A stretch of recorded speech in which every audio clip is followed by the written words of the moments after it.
நம்ம வந்து ப்ரீஜட்ஜ் பண்ண வேண்டாம் அப்படின்னு சொல்லியிருப்போம். ப்ரீஜட்ஜ் பண்ண நிறையா நம்ம வந்து அடுத்தவங்களாலும் சரி, நம்மளே ப்ரீஜட்ஜ் பண்ணும்போது நமக்கு வந்து நிறையா விஷயங்கள் வந்து நம்மளை நம்ம நினச்சிக்கிறோம் அப்படின்னா நமக்கு வந்து நம்பிக்கை குறையும். ப்ரீஜட்ஜ் பண்ணும்போது நமக்கு நம்பிக்கை குறையும். 2வது வாய்ப்புகள் கொண்டு போயிடும். இன்னொரு நபரை நம்ம வந்து ப்ரீஜட்ஜ் பண்ணும்போது நமக்கு கிடைக்க வேண்டிய வாய்ப்புகள் மிஸ் ஆயிடும். அந்த மாதிரியான யாரையாவது நம்ம வந்து ஜட்ஜ் பண்ணிட்டு இவங்க இப்படி தான் இருப்பாங்களோ அப்படின்னு நம்ம ஏதாவது வந்து கொஞ்சம் ஒதுங்கிட்டோம் அப்படின்னா நமக்கு கிடைக்க வேண்டிய வாய்ப்புகள் மிஸ் ஆகும். இது வந்து ஏன் ஜட்ஜ் பண்ணாமல் இருக்கணும் அப்படின்றதுக்காக சொல்லுவாங்க. அதே மாதிரி நம்ம செல்ஃபாக நம்மளை ஜட்ஜ் பண்ணும்போது நம்ம சில விஷயங்கள் பேச வேண்டியது இருக்கும்.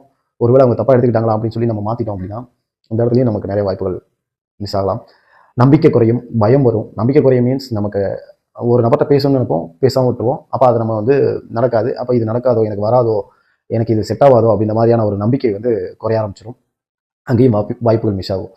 அந்த நம்பிக்கை குறையும் போது பயம் வந்துடும். எனக்கு வந்து இந்த இந்த பிஸ்னஸ், இந்த வேலை அல்லது இந்த படிப்பு, இந்த மாதிரியான இந்த விஷயங்கள் அப்படின்ற எல்லாமே நமக்கு வந்து நம்பிக்கை குறையும் போது பயம் வரும். அந்த பயத்தினாலே நம்ம அதை வந்து ஸ்கிப் பண்ணி விட்டுருவோம் அதை.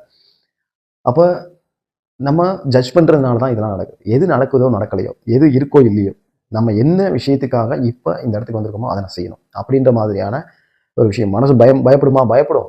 கண்டிப்பாக பயப்படும். மனசு வந்து ஒருவேளை தப்பாக நினச்சிட்டாங்கன்னா சொல்லும். அதெல்லாம் நடக்க தான் செய்யும். எல்லாமே நமக்குள்ளே இருக்குது.